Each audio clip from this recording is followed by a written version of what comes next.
nas Redes, seu podcast para conexão de saberes com ética, cidadania e inovação.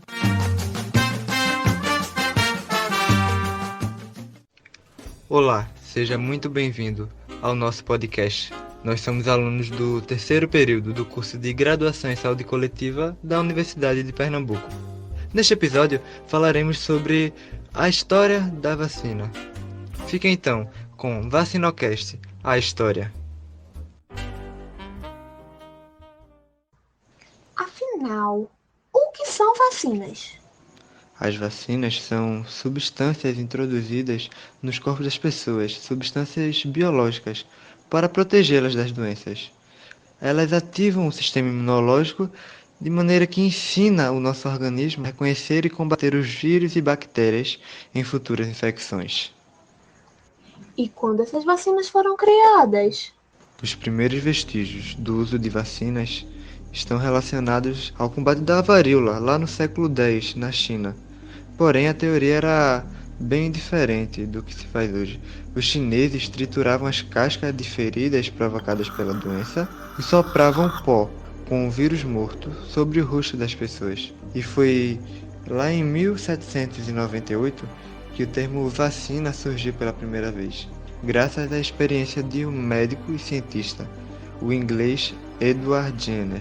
Ele ouviu relatos de que trabalhadores da zona rural não pegavam varíola, pois já haviam tido a varíola bovina, que é de menor impacto no corpo humano. Então ele introduziu os dois vírus em um garoto e percebeu que o rumor tinha de fato uma base científica. Ao observar que as pessoas que ordenhavam vacas não contraíram a varíola, elas não contraíram desde que tivessem adquirido a forma animal da doença. Então, Jenner extraiu o pus da mão de uma ordenhadora que havia contraído a varíola bovina e inoculou em um menino saudável, chamado James Phillips, de 8 anos. Isso em 4 de maio de 1796. O menino, então, contraiu uma doença de forma branda e logo ficou curado. E em 1º de julho, Jenner inoculou no mesmo menino um líquido extraído de uma pústula de varíola humana. James não contraiu a doença, o que significa que estava imune à varíola. Depois, em 1881, quando o cientista francês Louis Pasteur começou a desenvolver a segunda geração de vacinas, eram voltadas a combater a cólera aviária e o carbúnculo. Ele sugeriu esse termo para batizar sua recém-criada substância em homenagem a Jenner. A partir de então, as vacinas começaram a ser produzidas em massa e se tornaram um dos principais elementos para combater a doença. Consequentemente, a palavra vacina, que em latim significa de vaca, por analogia, passou a designar todo inóculo que tem capacidade de ativar a nossa imunidade. Qual é a consequência do uso das vacinas? Ao longo da história, elas ajudaram a reduzir expressivamente a incidência de pólio, sarampo, catapora, rubéola, cachumba, tétano, hepatite e entre várias outras doenças. Hoje, são consideradas o tratamento com melhor custo-benefício em saúde pública. As vacinas são mais úteis e mais efetivas no controle de doenças infecto-contagiosas do que usar medicamentos e internamentos para a cura, além de serem o método mais barato para controle da saúde pública. Em 1980, o Programa Nacional de Imunização ele organizou a primeira campanha nacional de vacinação contra a poliomielite, com o objetivo de vacinar todas as crianças menores de 5 anos de idade em um único dia. E então o último caso da doença foi notificado 9 anos mais tarde, na Paraíba, o último caso no Brasil.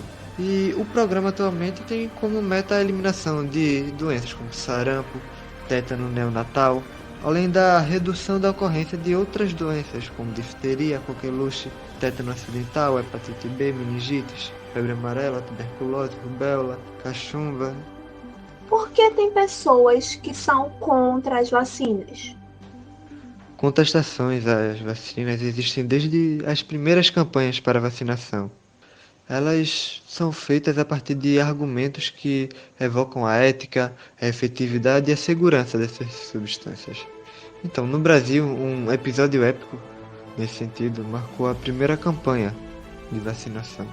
Foi em 1904, lá no Rio de Janeiro, quando o Estado lançou uma campanha de vacinação obrigatória para combater a varíola.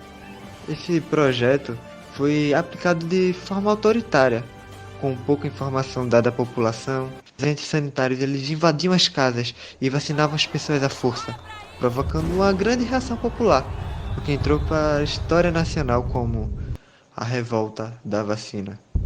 E isso porque boa parte da população não sabia do que se tratava as substâncias e tinham medo de serem infectadas por esse vírus a partir da vacinação. É crucial, então, ressaltar a importância da vacina. No Brasil, a vacinação foi responsável pela erradicação da varíola e da poliomielite, conhecida como paralisia infantil, além da redução drástica de inúmeras outras doenças já faladas anteriormente.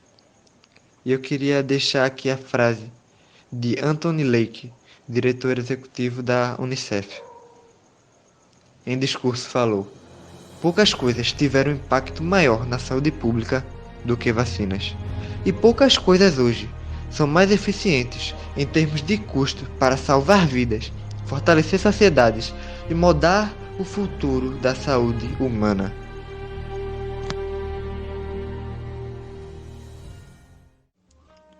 Para finalizar, gostaríamos de agradecer a todos que nos ouviram até aqui.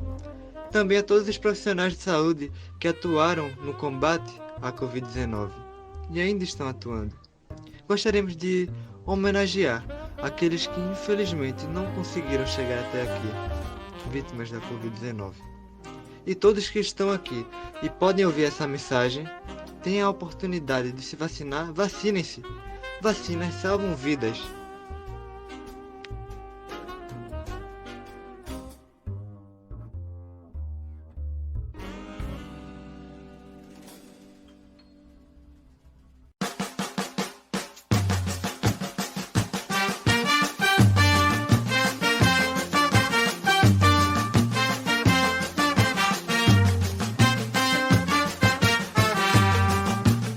UPE nas Redes, seu podcast para conexão de saberes com ética, cidadania e inovação.